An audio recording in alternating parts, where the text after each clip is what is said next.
Welcome to New Star Classes and this is Vinod Bhargav and हमारा session जो चल रहा था वो 10th क्लास का एनसीईआरटी इंग्लिश जिसके अंदर हम कर रहे थे प्रेजेंट इंडेफिनिट टेंस और प्रेजेंट इंडेफिनिट टेंस के अंदर हम डिस्कस कर चुके हैं हमारे कुछ rules how to fill up the correct form of the verb in the sentences. उसके अंदर हमने कुछ रूल हैं डिस्कस कर लिए। इसके अलावा कुछ इंपॉर्टेंट रूल्स और बनते हैं, उस पर अपन और डिस्कस करेंगे। तो देखिए इसमें एक रूल और बनता है प्रेजेंट इंडेफिनिट टेंस के अंदर। एक रूल बहुत इंपॉर्टेंट है और वो सेंटेंस में लेकर के उस पर कई बार डिस्कस होता है। कई बार सेंटेंस है वो दे दिया जाता है उसे, तो उसे फिलअप करने के लिए हमें क्या चीज ध्यान रखनी होगी। तो देखिए प्रेजेंट इंडेफिनिट टेंस के अंदर प्रेजेंट इंडेफिनिट टेंस, ओके।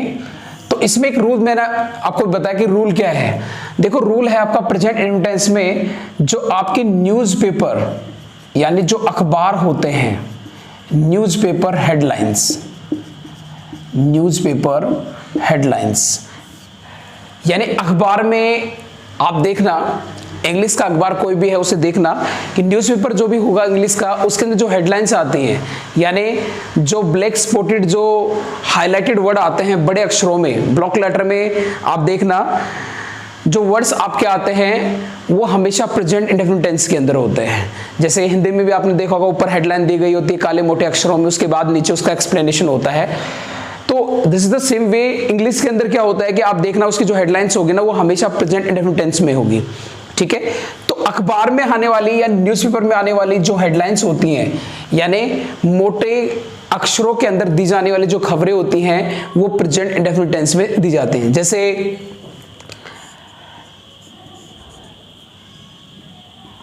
जैसे एक्सीडेंट, जैसे एक्सीडेंट आ गया, accident occurs, 10 kills, 10 kills, India, India beats Australia, Australia, okay. अब इसमें देखिए क्या है, एक्सीडेंट ऑकर्स कि एक्सीडेंट है वो हुआ है, 10 kills 10 मरे हैं। हालांकि this was the incident in the past tense कि एक्सीडेंट हो गया और 10 मर गए।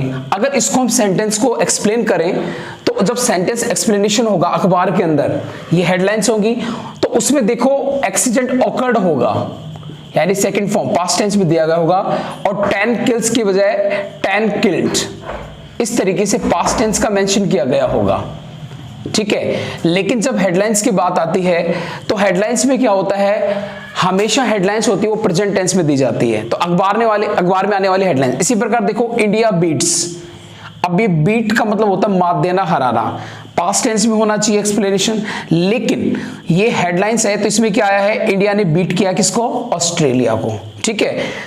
इंडिया विंस ऐसे लगा लो, इंडिया विंस बाय 10 रन्स, ठीक है। अब इसमें देखिए ये भी हेडलाइंस है कि भारत है 10 रनों से जीत जाता है यानी जीत जाता है, अर्थ तो ये बनता है लेकिन ये बनेगा अर्थ जीत गया, लेकिन हेडलाइंस होने के कारण इसे किस में दर्शाया जाएगा, प्रेजेंट इंडेफिनिट टेंस में। तो the rule is the newspapers headlines they are we can say black मोटे अक्षरों में होती हैं और वो हमेशा न्यूज़पेपर में आने वाली जो हेडलाइंस होती हैं, कोई भी खबर लगा लीजिए आप, अगर उसका मेंशन किया गया है वो प्रेजेंट इंडेफिनिट टेंस में दर्शाया जाएगा। लेकिन अखबार में जो एक्सप्लेनेशन है उस घटना का पूरा जो विवरण दिया गया है इट वाज मोस्टली इन घटनाओं को लेकर के, it may be in the past tense also, but लेकिन जो हेडलाइंस होंगी वो किस में आएंगी, वो प्रेजेंट टेंस में आएंगी। तो ध्यान रखिए प्रेजेंट इंडेफिनिट टेंस के अंदर न्यूज़पेपर हेडलाइंस को प्रेजेंट इंडेफिनिट टेंस में दर्शाया जाता है, आप थोड़ा सा इनको ध्यान में रखेंगे, ठीक है। तो एक तो ये इंपॉर्टेंट रूल था, आपके माइंड में आ गया होगा कि प्रेजेंट इंडेफिनिट टेंस के अंदर क्या होता है, आप इसे नोट करेंगे, थोड़ा स्क्रीनशॉट भी ले लेंगे एक बार। देखिए तो प्रेजेंट इंडेफिनिट टेंस का एक रूल हम डिस्कस कर चुके हैं कि न्यूज़पेपर में आने वाली जो हेडलाइंस होती हैं उनको हम प्रेजेंट इंडेफिनिट टेंस में दर्शाते हैं। उसके बाद हम डिस्कस करते हैं अगले रूल्स को। देखिए हमारे व्हीकल्स होते हैं, साधन या वाहन, ठीक है, ये प्राइवेट निजी भी हो सकते हैं, ठीक है, और गवर्नमेंट सरकारी भी हो सकते हैं, गवर्नमेंट, ठीक है। तो सरकारी या गैर सरकारी नॉन गवर्नमेंट कह सकते हैं या प्राइवेट लगा लीजिए, ये हमारे व्हीकल होते हैं, बसेस हैं आपके, ठीक है, मोस्टली बसेस हैं, और इसके अलावा मान लीजिए आपके एरोप्लेन्स हैं, ठीक है, शिप हैं। तो ये गवर्नमेंट सरकारी हो सकते हैं, ट्रेन है, और प्राइवेट कोई भी लगा लीजिए, लेकिन व्हीकल्स वो साधन, वो वाहन, transport, mostly we can use the transport word, okay. Transport कि ट्रांसपोर्ट जो आपके साधन है, मोस्टली कैसे ट्रांसपोर्ट, जो व्हीकल ट्रांसपोर्ट जो किसके लिए आते हैं, परिवहन के लिए आते हैं, जिसमें हम आते जाते हैं, सवारियां करते हैं, ऐसे साधन।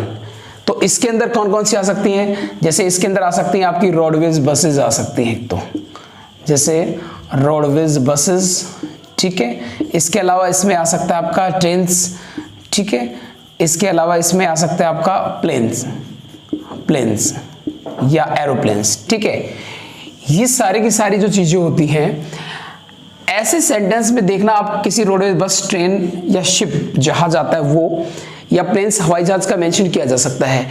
और अगर किसी सेंटेंस में इन चीजों के लिए मेंशन किया गया हो और इनका चलने का यानी आगमन का लगा लीजिए आप अराइवल टाइम, ठीक है, यानी पहुंचने का समय, और डिपार्चर टाइम या जाने का समय, यानी कि आगमन और निगमन, यानी कि आना और जाना, आना अराइवल और डिपार्चर मत जाना, इन दोनों के समय को दर्शाया गया हो कि भाई गाड़ी यहाँ से लेकर जयपुर इतने बजे जाती है, ट्रेन है इतने बजे वहाँ पहुँचती है, अगर वहाँ समय का मेंशन किया गया हो। रूल ये है, यदि किसी वाहन या साधन, ट्रेन, गाड़ी, बस, उसके किसी स्थान पर पहुंचने या किसी स्थान से रवाना होने, किसी स्टैंड या किसी प्लेटफॉर्म से पहुंचने या वहां से रवाना होने के टाइम को मेंशन किया गया हो, उसको दर्शाया गया हो, तो भी हम प्रेजेंट इंडेफिनिट टेंस का प्रयोग करेंगे। तो ध्यान रखना, प्रेजेंट इंडेफिनिट टेंस के अंदर क्या हो गया, दूसरा रूल आपका कि किसी भी वाहन, साधन, ट्रांसपोर्ट के जो भी व्हीकल्स होते हैं,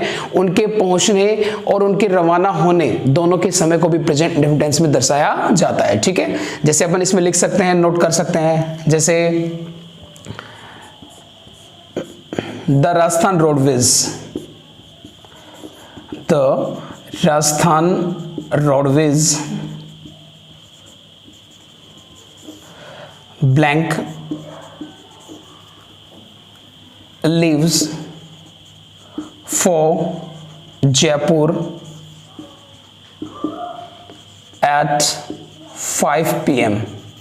अब इसमें जरा देखिए आप, द राजस्थान रोडवेज ये बस है, ठीक है, ये लीव करती है। लीव मीन्स होता है छोड़ना, छोड़ने का मतलब होता है रवाना होना, लीव मीन्स छोड़ना होता है, ध्यान रखना। एज ए वर्ब लीव का अर्थ होता है छोड़ना, और वर्ब की अगर हम बात करें क्रिया की, तो इसका अर्थ होता है छोड़ना, ओके। और इसकी सेकंड फॉर्म क्या होती है डियर, इसकी सेकंड फॉर्म होती है लेफ्ट, और थर्ड भी ये रहेगी, okay.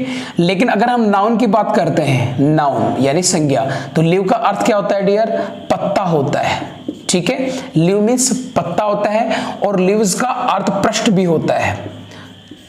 How many leaves are in your notebook, आपकी नोटबुक में कितनी लीव्स हैं, पत्तियां हैं यानी पृष्ठ है, पन्ने हैं। चेकबुक में लीव्स होती हैं, जो चेकबुक आती है बैंक की, उसमें जितने भी जो चेक्स होते हैं उनको लीव्स कहा जाता है। तो लीव्स नाउन के रूप में तो इसका अर्थ पत्ते या पृष्ठ वगैरह निकलता है, जबकि वर्ब के रूप में इसका अर्थ होता है छोड़ना, सेकंड फॉर्म, और थर्ड फॉर्म होती है लेफ्ट, ठीक है, ध्यान रखेंगे। यहां वाहन साधन के लिए होता है, तो ये रवाना होने में इसका अर्थ निकलता है लीव, ओके। और देखिएगा, the Jammu Tawi express, the Jammu Tawi express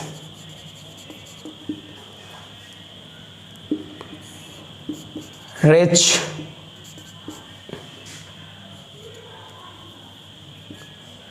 at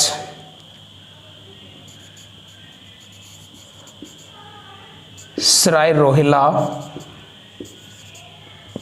station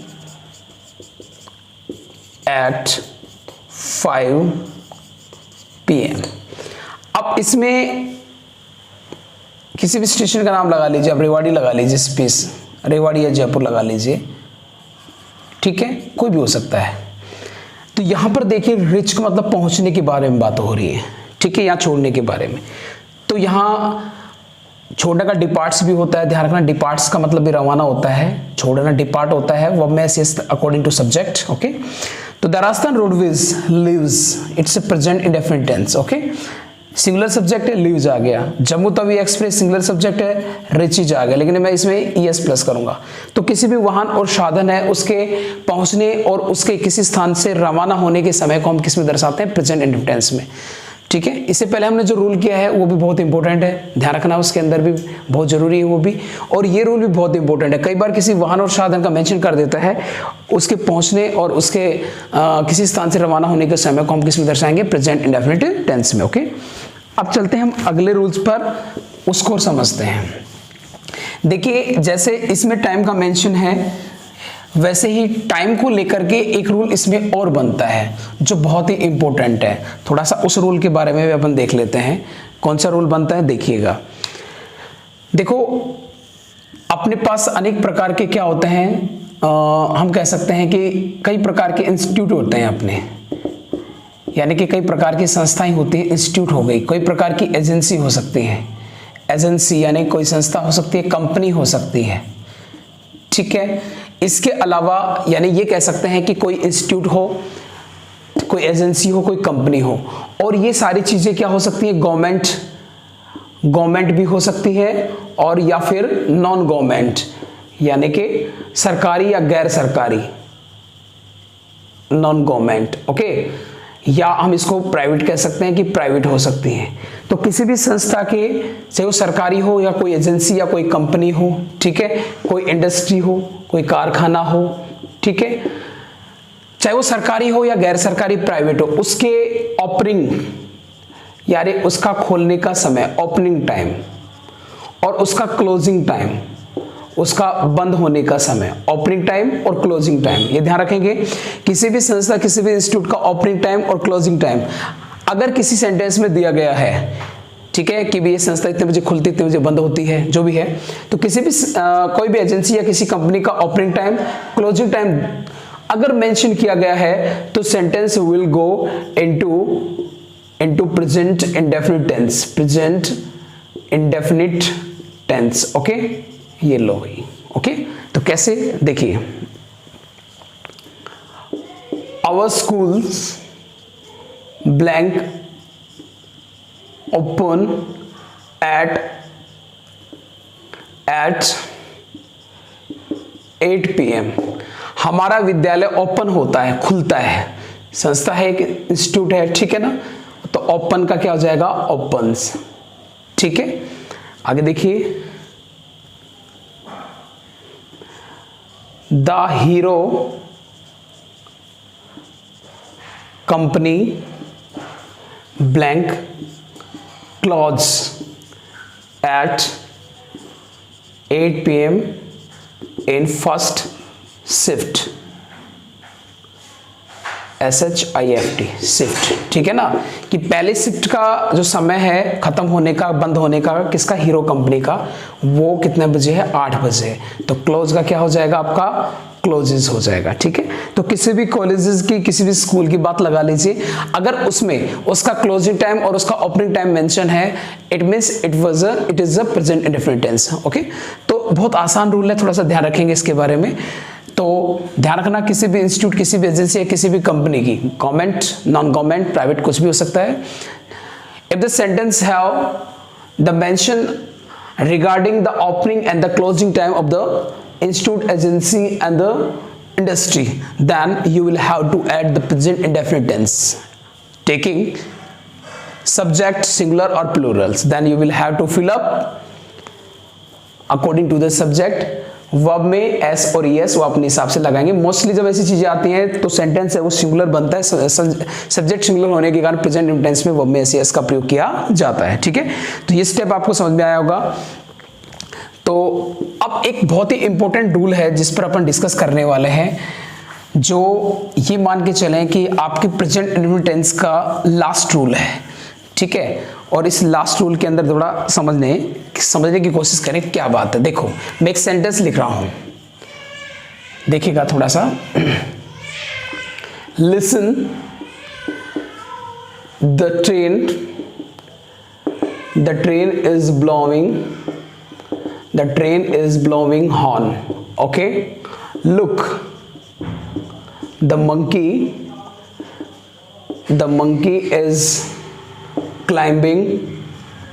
The monkey is climbing up the tree. Okay.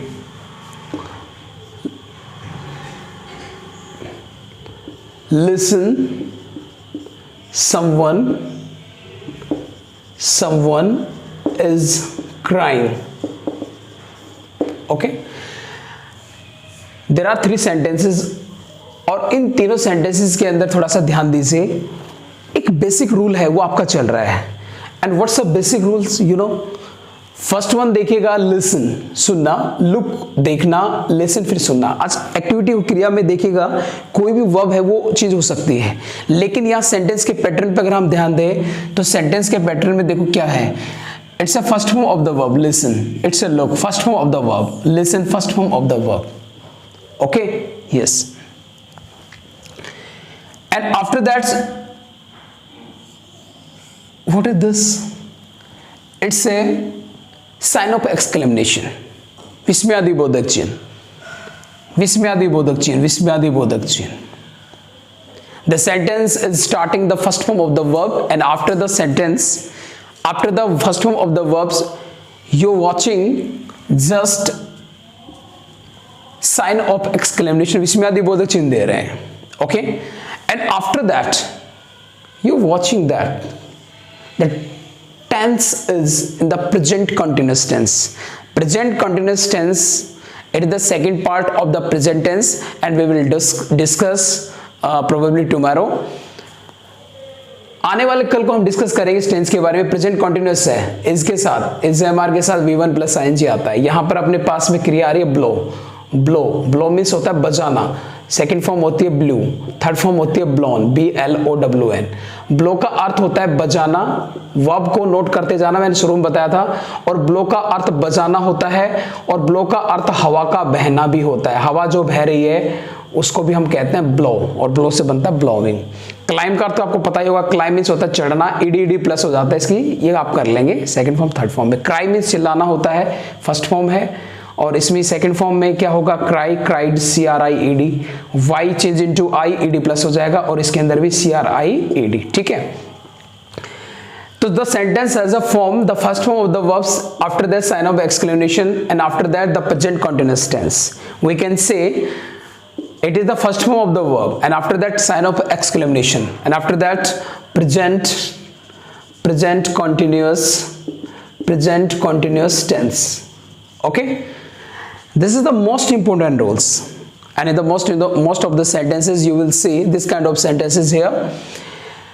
Then you will think what's the rule, which kind of rule is going on. Then you will have to mind कि आपको दिमाग लगाना है किसमें हो गया रहा है. ध्यान रखना ये क्लियर है, it's a present continuous tense. और ये ध्यान रखना जब सेंटेंस इस तरीके के फॉर्म में आता है, ये first form of the verb है. इस तरीके से सेंटेंस को ध्यान रखना, first form of the verb. रिक्स्थान शुरू में आएगा, और ब्रैकेट में मान लीजिए आपको दे दे वो लिसन. ओके, उसके बाद में विस्मयादि बोधक दे देगा, और उसके बाद में आपको दे देगा प्रेजेंट कंटीन्यूअस टेंस. एक तो देखिएगा जब सेंटेंस आपको फिलअप करवाता है तो शुरू में ऐसे रिक्स्थान दे देता है, तो यहां आप first form of the verb भर के आएंगे. तो पहली बात तो ये ध्यान रखना, जब शुरू में रिक्स्थान आता है और विस्मयादि बोधक आता है तो यहां पर first form of the verb का प्रयोग किया जाएगा. ये ध्यान रखने हैं. विस्मयादि बोधक से पहले अगर कोई सेंटेंस, किसी भी सेंटेंस के अंदर विस्मयादि बोधक है, या कोमा भी आ सकता है, डियर ध्यान रखना कोमा भी आ सकता है, और उसके जस्ट पहले अगर आपको ब्लैंक दे दिया जाता है, then you will have to fill up the first form of the verb. Okay, and after that present continuous tense. ये बात ध्यान रखना आप, इसमें आदि बात और कोमा के बाद में अगर इधर हमने क्या भरा है first form of the verb है, तो नेक्स्ट है प्रेजेंट कंटीन्यूअस टेंस आएगा. ये हम प्रेजेंट कंटीन्यूअस में भी डिस्कस करेंगे. लेकिन यहां पर हमें first form of the verb का प्रयोग करना है, वर्ब की फर्स्ट फॉर्म आएगी. लेकिन आपने सोचने की कोशिश की कि ऐसा क्यों हो रहा है. क्या आप बता सकते हैं क्या ये कोई टेंस है? क्योंकि आपके माइंड में भी वही बात आएगी, it's a first form of the verb and it may be the present indefinite tense. No, because we have already discussed imperative sentence, and I have also discussed the imperative sentences has the first form of the verbs. Okay, and this kind of sentence have no subject. और मैंने आपको ये बताया था, अब मैं इसको ये कह सकता हूं कि ये दो सेंटेंस हैं। पहला सेंटेंस कौन सा है, ये यहां से यहां तक चला, इसमें आदि बोधक, ये एक सेंटेंस है, और दूसरा प्रेजेंट कंटिन्यूअस अपने आप में एक वाक्य है ही। और इसको वाक्य मैं क्यों कह रहा हूं, क्योंकि फर्स्ट फॉर्म मैंने आपको बताया था, एक वर्ब भी एक सेंटेंस होती है, because it's a imperative sentence, it has no subject no object. मैंने आपको बताया ऑब्जेक्ट हो भी सकता है, नहीं भी, लेकिन एक वर्ब भी किसका काम करती है, एक सेंटेंस का काम करती है, it is the imperative sentence. तो यहां पर वर्ब है, first form of the verb रहेगी, ऐसे इसका कोई चक्कर नहीं इसमें। लेकिन ये वर्ब अगर आपसे पूछे क्या ये वर्ब एक सेंटेंस है, yes, it is the sentence, it is the imperative sentence, because the first form of the verb, ये कंप्लीट अपने आप एक सेंटेंस हो चुका है। वर्ब की फर्स्ट फॉर्म आ रही है, प्रेजेंट इंडेफिनिट टेंस को फॉलो नहीं कर रहा है, इंपेरेटिव सेंटेंस है। इंपेरेटिव सेंटेंस में सब्जेक्ट नहीं होता, लेकिन ऑब्जेक्ट हो भी सकता, नहीं भी। यहां पर ऑब्जेक्ट का मेंशन नहीं है, लेकिन first form of the verb क्या है, इंपेरेटिव। ध्वनि ओ निकले, हिंदी में बताया था मैंने। लिसन, सुनो, the train is blowing horn, कि गाड़ी हॉर्न दे रही है। लुक, देखो, the monkey is climbing up the tree, कि बंदर पेड़ पर चढ़ रहा है। And listen, someone is crying, सुनो, कोई चिल्ला रहा, रो रहा है, ठीक है, चिल्ला रहा है। तो इसका मतलब यहां पर ओ ध्वनि, सुनो, देखो, लिसन, सुनो। तो वही मैंने आपको बताया था, how to identify in Hindi, then you will find o pronunciation at the last of the Hindi words, then आप आइडेंटिफाई कर सकते हैं ये क्या है, इंपेरेटिव है। लेकिन इंग्लिश के अंदर मैंने आपको बताया था, इंग्लिश में पहचानने का तरीका ये है, this kind of sentences have no subject, okay, and कुछ पॉसिबिलिटीज ऐसी होती है जिसमें ऑब्जेक्ट भी नहीं आता, first form of the verb imperative है, तो ये एक इंपेरेटिव है। तो रूल्स आपका ये बन गया, मैं इसे ये कहूंगा कि first form of the verb यानी इंपेरेटिव सेंटेंस, अगर इंपेरेटिव सेंटेंस आता है, उसके बाद विस्मयादि बोधक या कोमा आता है, और उसके बाद प्रेजेंट कंटीन्यूअस टेंस आता है, ठीक है, इस तरीके का रूल बनता है। आपसे एग्जाम में ये भरवाता है या फिर ये भरवाएगा, आप कंटीन्यूअस में सिखाएंगे ये, तो ये प्रेजेंट इंडेफिनिट टेंस नहीं है। तो यह ध्यान रखना, अगर विस्मयादि बोधक या कोमा से पहले अगर शुरू में ब्लैंक डालता है, रिक्त स्थान आता है, तो वहां पर वर्ब की फर्स्ट फॉर्म का प्रयोग किया जाएगा, ठीक है, और उसके बाद में अगर देता है विस्मयादि बोधक के बाद में, तो प्रेजेंट कंटीन्यूअस का प्रयोग किया जाएगा, ठीक है। So we have completed all kind of rules regarding the present indefinite tense, और सारे रूल्स करीबन 8 या 9 के रूल के करीबन इसकी पीडीएफ आपको मिल जाएगी। जल्दी हम पीडीएफ डालने वाले हैं 10th को लेकर। अब इसका हम प्रैक्टिस सेट भी लगाएंगे। कल की क्लासेस में हम प्रेजेंट इंडेफिनिट टेंस का जो प्रैक्टिस सेट है उसके सेंटेंसेस हम लेके आएंगे और उनको बोर्ड पे सॉल्व करेंगे, और ये जानने की कोशिश करेंगे कि इन सेंटेंसेस को हमें कैसे फिलअप करना है, सिर्फ प्रेजेंट इंडेफिनिट टेंस। और उसके बाद में हम प्रेजेंट कंटीन्यूअस टेंस को भी डिस्कस करेंगे, ठीक है। आई होप आपको क्लास बहुत अच्छे समझ में आए। फिर भी अगर नहीं आता तो आप उसको कमेंट के माध्यम से बता सकते हैं। पीडीएफ के लिए हमारा काम जारी है, जल्दी हम पीडीएफ आपको प्रोवाइड करवाएंगे। और फिर भी कोई प्रॉब्लम आपको है, कोई समस्या है, तो मैंने आपको बताया कि आप कमेंट कर सकते हैं और आप बता सकते हैं। बाय फोन भी आप फोन करके, कॉल करके आप इस बारे में हमें बता सकते हैं। और ज़्यादा से ज़्यादा इस वीडियो को आप शेयर करें, मैसेज करें, कमेंट करें, ठीक है। Okay, bye.